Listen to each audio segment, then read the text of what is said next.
Saudara-saudariku yang terkasih dalam Tuhan, para calon penerima sakramen Krisma, kita berjumpa dalam persiapan pembelajaran untuk kali kelima. Nah, pada kesempatan ini kita akan mendalami kembali materi yang harapannya nanti bisa membantu kalian semua para calon penerima sakramen Krisma untuk semakin mantap dan yakin, lalu juga berani untuk menjadi dewasa dan siap diutus, terlibat dalam macam-macam kegiatan hidup gereja, terutama menjadi saksi, pewarta Injil, artinya kabar gembira keselamatan kepada banyak orang. Baik, kita seperti sebelum-sebelumnya juga diingatkan dari tema besar siap diutus, bahwa memang tujuan pendampingan untuk para calon penerima sakramen Krisma tidak lain adalah membantu para calon penerima sakramen Krisma ini agar sungguh-sungguh mempunyai jiwa yang penuh keyakinan, menyadari dengan penuh kebanggaan, penuh rasa syukur atas imannya sebagai orang beriman Kristiani. Dengan demikian nanti juga berani bertumbuh, berkembang, menjadi pribadi dewasa yang siap untuk diutus. Judul khusus atau tema khusus, tema kecil yang kita dalami dalam pertemuan kita ini adalah Sakramen Krisma mendewasakan iman kita. Sakramen Krisma mendewasakan iman kita. Kita langsung saja mengawali kegiatan kita ini dengan membuat tanda kemenangan Kristus. Lalu juga dengan doa pendek agar semuanya berjalan dengan lancar. Mari kita siapkan hati. Demi nama Bapa dan Putra dan Roh Kudus. Amin. Terima kasih Tuhan atas segala berkat-Mu, atas segala perlindungan-Mu hingga kami dapat bertemu kembali secara virtual dalam pelajaran online ini. Semoga pemeliharaan-Mu menyertai para calon penerima sakramen Krisma, agar mereka dapat menemukan pesan-pesan yang berguna dan memantapkan diri mereka berkembang menjadi pribadi yang dewasa dan siap untuk diutus, melayani gereja dan juga semua orang yang ada di sekitar mereka dalam perbuatan baik sebagai kesaksian iman mereka. Engkaulah pertolongan kami Tuhan, kini dan sepanjang masa. Amin. Baik, tema sudah kita singgung, mari kita langsung masuk kepada koda. Ya. Nah, ini adalah koda kita. Pasti kalian semua bisa melihat koda di samping romo ini dengan jelas. Kalau ditanya, ini gambar apa? Maka bisa mengatakan itu ada gambar siluet, ada gambar langit yang membiru, mungkin senja hari, ada gambar salib yang dipanggul seseorang dalam kegelapan, entah menuju kemana, tapi yang jelas ke arah bukit, lalu menebak-nebak mungkin Yesus dan sebagainya. Kan begitu ya. Ya, dari gambar ini sebenarnya kita bisa belajar sesuatu yang penting untuk kehidupan kita. Jadi sekali lagi diperhatikan dengan baik gambar yang ada di samping romo ini, dan mari kita pelan-pelan mendalaminya. Pendalaman koda. Yang pertama, salib itu selalu dipikirkan dengan banyak arti. Karena memang ada macam-macam salib, ada yang salib di dinding, ada salib di meja, salib di dada. Untuk kalung salib itu bahkan ada yang pakai tato salib, tato salib, gitu kan. Nah, lalu terus mungkin salib di anting, di giwang, ataupun mungkin di gelang ya, seperti itu. Atau juga mungkin ada hiasan di dinding dalam bentuk lukisan salib, ada juga. Tapi rupanya ada beberapa hal yang menarik kalau kita mencoba untuk melihat teks kitab suci. Pertama, bagi orang yang bukan Kristen, bukan murid-murid Kristus maksudnya, dan orang Kristen yang tak beriman, nah ini kan rupanya ada orang Kristen yang tidak beriman, ya. Maka salib itu masalah. Salib itu menjadi masalah. Dia simbol kehinaan, simbol kekalahan, dia juga simbol yang memalukan. Gitu. Maka tidak sedikit orang yang bukan pengikut Kristus, atau orang yang pengikut Kristus tapi imannya itu, ya itulah, tahu sendirilah. Mereka menganggap salib ini pantas untuk dihujat, untuk dihina. Ya, dalam salib itu ada jin, nah misalkan, contoh itu kan. Atau disembunyikanlah salib itu di rumah. nggak mau menaruh salib di ruang tamu misalkan, karena dia merasa bahwa ini memalukan. Nah, gitu. Itu yang pertama. Lalu yang kedua, bagi orang Kristen, bagi murid-murid Kristus yang beriman, salib itu adalah pengharapan. Dia menjadi kekuatan, menjadi hikmat Allah. Ini bisa dilihat dalam 1 Korintus pasal 1 ayat bab 1 ayat 22 sampai dengan 25. Sekali lagi, untuk arti yang kedua, bagi orang Kristen yang beriman, salib itu adalah pengharapan, dia kekuatan dan hikmat Allah. Lalu selanjutnya, dengan dibaptis, kita itu sudah disatukan dalam Yesus Kristus. Maksudnya apa? Disatukan dalam Yesus Kristus artinya dalam hidup, dalam sengsara, dalam wafat, dalam kebangkitan Kristus. Nah, baptis itu membuat kita menyatu dengan hidup Yesus yang seperti itu. Ini harus kita pahami betul gitu, karena kita dengan baptis kita mengimani bahwa Yesus adalah jalan kebenaran dan hidup. Yesus satu-satunya yang bisa menolong kita sampai kepada keselamatan kekal. Maka tidak ada cara lain kecuali kita pun juga menyatukan hidup di dalam kehidupan Kristus. Ya. Hidup kita disatukan dengan hidup Kristus. Yang macam apa? Ya dalam hidupnya, dalam sengsaranya, dalam wafatnya, dalam kebangkitan Kristus. Ini kita mengacu pada surat Rasul Paulus untuk jemaat di Roma pasal 6 ayat 3 sampai dengan 4. Ya. Nah, yang selanjutnya masih terkait dengan yang sebelumnya tadi, yaitu dengan dibaptis kita sudah disatukan dalam Yesus Kristus. Ya, ini mengandung beberapa juga penjelasan. Pertama, pengalaman hidup, entah senang atau susah, ringan atau berat, manis, pahit, sukses, gagal, sehat, sakit, hidup, mati, ini harus selalu dimaknai, ya, selalu bermakna, berguna, dan membangun kita untuk semakin maju dalam kebaikan dan kesetiaan pada Allah. Itulah salib hidup. Jadi orang mengatakan, aduh ini salib harus kupanggung. Apa sih maksudnya? Kalau orang mengatakan begitu, yaitu artinya begini ya, artinya tadi itu, bahwa seluruh pengalaman hidup kita, senang, susah, ringan, berat, manis, pahit, sukses, gagal, sehat, sakit, hidup, mati, itu selalu dimaknai sebagai hal yang berguna dan membangun kita untuk semakin maju dalam kebaikan dan kesetiaan pada Allah. Itu baru bisa bermakna sebagai salib Kristus, salib yang harus kita panggung, kalau kita panggul. Tetapi kalau kemudian sudah diingatkan, jangan ngebut di motor, dia ngetrek, lalu jatuh, tersungkur, babak belur, giginya rontok semua, bibirnya bengkak, nah, ininya monyot, nah gitu, itu nggak bisa disebut sebagai salib Kristus. Itu karena kecerobohan, kesombronoan, tetapi juga karena menjadi orang yang bukan soal bandel, tapi ya begitulah gitu kan. Maka itu konsekuensi dari kegagalan kita mengolah diri. Itu bukan salib ya, itu. Ada juga yang hobinya utang terus, nanti saya itu bayar dia nggak tahu, aduh ini ada salib Kristus. Bukan salib Kristus, itu kesembronoan tuh, efek konsekuensi dari kebodohan dalam sikap dan perilaku kita, kan begitu.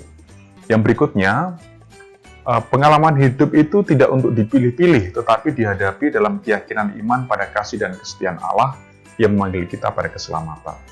Kalau kita sudah menyatu dengan hidup Kristus, maka pengalaman hidup itu tidak untuk dipilih-pilih. Enggak, saya pengennya senang aja. Susah nggak mau. Pengen dapat nilai 10, tapi belajar nggak mau. Belajar itu capek. Nah, ya susah, nggak bisa, gitu kan. Saya mau, pokoknya tiba-tiba menjadi malaikat, menjadi orang baik. Saya nggak mau dengan rajin berdoa, rajin membantu orang tua, atau apa misalkan.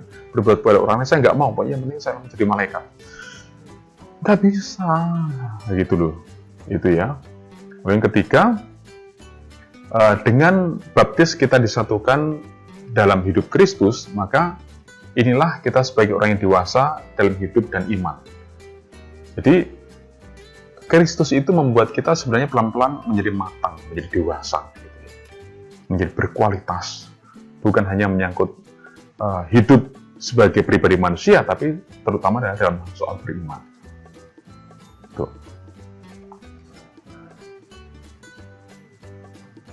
Baik, Lalu sekarang mari kita lebih dalami lagi dengan satu pertanyaan di ujung. Apa artinya dewasa dalam iman? Kan gitu kan. Apa artinya dewasa dalam iman itu? Itu pertanyaannya. Nah, mari kita perhatikan teks kitab suci kita, yaitu dari Yohanes pasal 2 ayat 1 sampai dengan 5. Yesus berkata kepada Nikodemus, lengkapnya dibaca sendiri ya, Romo akan ambil petikannya aja. Yesus berkata kepada Nikodemus, aku berkata kepadamu, sesungguhnya jika seorang tidak dilahirkan dari air dan roh, ia tidak dapat masuk ke dalam kerajaan surga. Sesungguhnya, jika seseorang tidak dilahirkan dari air dan roh, ia tidak dapat masuk ke dalam kerajaan surga. Ini berbicara tentang baptis ini sebenarnya, tetapi juga tentang krisma. Nah, mari kita kupas maksudnya. Maksudnya apa? Maksudnya begini, kita harus dilahirkan secara baru dalam baptis pertama-tama supaya bisa selamat. Baptis itu menjadikan kita anak-anak angkat Allah atau ahli waris kerajaan surga. Baptis itu memasukkan kita dalam kehidupan Allah Tritunggal yang menyucikan. Ini diperhatikan ini, ya. Di pertemuan kedua kalau nggak salah, Romo memberi tugas. Apa yang kita dapatkan, rahmat apa yang kita dapatkan dengan menerima sakramen baptis? Lah, jawabannya kacau balau. Romo khawatir kalian tidak mengikuti proses belajar dengan baik. Maka mulai dari sekarang Romo ingatkan, nanti di akhir seluruh proses pembelajaran ini akan ada ujian, akan ada ulangan, akan ada tes. Dan kalau memang kalian tidak bisa menjawab dengan baik tes atau ujian itu, ya maaf, tidak bisa nggak bisa menerima sakramen krisma gitu ya. Nanti kalau enggak, lalu kita sembrono hanya melihat video di bagian ujung, bagian akhir, pertanyaannya apa dikerjakan, malas menjadikan amal. Itu menjadi masalah gitu ya. Jadi tadi maksudnya, jadi kita dilahirkan secara baru dalam baptis supaya bisa selamat. Baptis menjadikan kita anak-anak angkat Allah, ahli waris kerajaan surga. Lalu juga baptis memasukkan kita dalam kehidupan Allah Tritunggal yang menyucikan. Berikutnya, arti dilahirkan dari roh, dari air dan roh, yaitu lahir dari atas, maksudnya dari kuasa Allah melulu. Selanjutnya, kuasa roh yang sama itu juga menuguhkan kita dengan meterai kekal sebagai anggota keluarga umat Allah atau gereja melalui sakramen krisma. Ya, jadi pertama, lahir dari air, itu artinya baptisan, tapi juga di sana ada kehadiran Roh Kudus. Lalu yang berikutnya juga harus lahir dalam Roh Kudus, kepenuhan karunia Roh Kudus, yaitu dalam sakramen krisma. Ya, dengan itu maka kita ini kan semakin diteguhkan dengan kepenuhan meterai kekal. Itulah yang membuat iman kita seharusnya dewasa. Itu. Mari kita lanjutkan. Nah, dalam surat Rasul Paulus kepada jemaat di Roma, pasal 8 atau bab 8 ayat 9 sampai dengan 17, ini juga Romo minta dibaca lebih lengkap nanti, ini karena video nggak bisa panjang-panjang ya. Jadi menurut Santo Paulus, itu ada dua kekuatan yang memengaruhi, yang berpengaruh dalam diri setiap orang. Kekuatan roh dan kekuatan daging. Keduanya itu selalu bertentangan, gontok-gontokan, dan juga beda dalam ciri-ciri. Itu dilihat dalam Galatia bab 5 ayat 19 sampai dengan 23. Jadi, kekuatan roh, kekuatan daging, kekuatan roh akan mengajak kita mengenal tentang kebenaran, kasih dan keselamatan dari Allah. Kekuatan roh akan menarik kita hanya untuk puas pada berbagai macam hal yang sifatnya manusiawi duniawi. Entah itu yang body molek lah, yang ganteng, yang cakep lah, yang bisa eksis di medsos lah, tapi nggak pernah berpikir tentang keselamatan, tentang karunia kasih Allah. Itu menjadi masalah. Itulah yang namanya kekuatan daging yang seperti itu. Lalu yang kedua, dewasa dalam iman, menurut Rasul Paulus berarti kita harus ada dalam bimbingan dan pengaruh kuasa Roh Kudus, bukan mengikuti kemauan daging atau hawa nafsu. Romo ulangi, dewasa dalam iman menurut Rasul Paulus berarti kita harus ada dalam bimbingan dan pengaruh kuasa Roh Kudus, bukan mengikuti kemauan daging, hawa nafsu, ya, bukan itu. Lanjutkan. Nah, kalau kita hidup dalam bimbingan dan pengaruh kuasa Roh Kudus, berarti kita lebih memilih dan suka memikirkan hal-hal dan kepentingan yang sifatnya itu suci. Itu seperti Tuhan Yesus. Jadi sekali lagi, kalau kita hidup dalam bimbingan dan pengaruh kuasa Roh Kudus, berarti kita lebih memilih dan suka memikirkan hal-hal dan kepentingan yang suci sebagaimana halnya Tuhan Yesus. Gitu. Wah, ini kita belum doa ini. Wah, mau tidur, berdoa dulu. Membaca firman dulu. Baca kitab suci dulu. Wah, ini saya ada kesulitan berdoa, tapi juga ketika mengalami kegembiraan, kebahagiaan, juga tidak lupa berdoa, bersyukur atas berkat Allah, atas rahmat Allah yang melimpah. Begitu. Berikutnya, supaya kita bisa hidup dalam kuasa Roh Kudus, kita harus tekun berjuang dan terus belajar melawan kelemahan pribadi dan memilih cara hidup Yesus. Oh, maaf. Ciri-ciri hidup orang beriman itu apa? Sebagai anak Allah yang dewasa, dan kita tidak malu memberi kesaksian. Jadi, cirinya tadi itu, ciri orang yang beriman itu adalah tadi, dia lebih memilih dan suka memikirkan hal-hal yang berkepentingan dan kepentingan yang suci seperti Tuhan Yesus. Ya, dan ini dia tidak malu untuk memberikan, agamamu apa? Katolik. Dengan teman-teman berkumpul, makan, pelayan agama tetap buat tanda salib dengan hikmat, dengan baik. Kan gitu kan? Tidak sembrono, lihat buat tanda salib. Tidak, itu kurang ajar, nggak bisa begitu ya. Jadi ya kita memang kebanggaan pada menjadi murid-murid Yesus itu ditandakan dengan kesukaan memilih dan suka memikirkan hal-hal dan kepentingan yang suci, hal yang baik maksudnya, yang mulia, yang terpuji, yang luhur, gitu kan? Iya. Nah, supaya bisa hidup dalam kuasa Roh Kudus, maka kita harus tekun berjuang dan terus belajar melawan kelemahan pribadi dan memilih cara hidup Yesus. Apa itu? Melaksanakan kehendak Bapa, kehendak Allah. Hidup dalam kebenaran. Gitu kan? Hidup dalam kebenarannya dalam relasinya dengan Allah, penuh iman dan pengharapan kepada Allah, tapi juga hidup secara benar dengan sesama, gitu. Peduli dengan yang lain, tidak mengganggu yang lain, tidak merusak yang lain. Itu kan? Nah, itu hal-hal yang memang menjadi pilihan cara hidup Yesus. Nah, singkat. Nah, sekarang ada tugas. Tugasnya apa? Lihat tulisan di sana, tugas. Coba cek diri kita sendiri dari dua kekuatan ini, dua kekuatan, perbuatan daging, perbuatan roh, gitu kan? Dua kekuatan mana yang masih sering kuat mengendalikan diri kita? Mana yang masih sering terlalu mendominasi, menguasai diri kita, yang mana? Perbuatan daging atau perbuatan roh? Lalu, caranya begini. Kalau misalkan yang pertama, itu kan perbuatan dagingnya apa? Percabulan, baik dan perbuatan dan perkataan.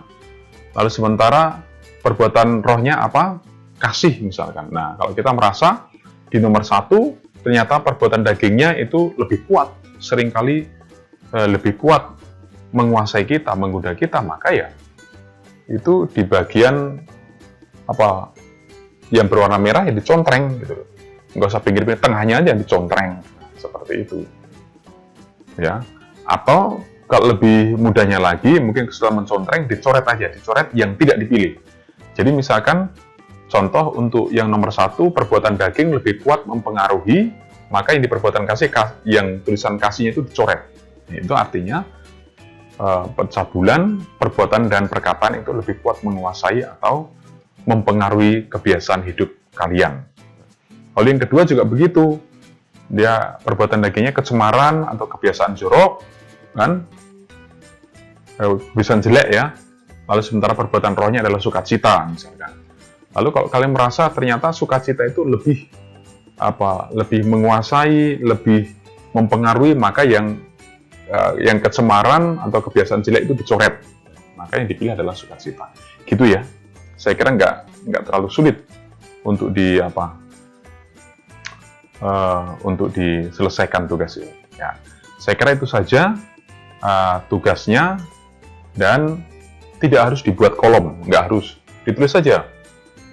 Misalkan perbuatan daging nomor 1, perbuatan daging, perbuatan roh. Lalu mana yang lebih menguasai, nggak harus dicoret, mungkin ditulis aja, berarti yang tidak menguasai dikosongkan.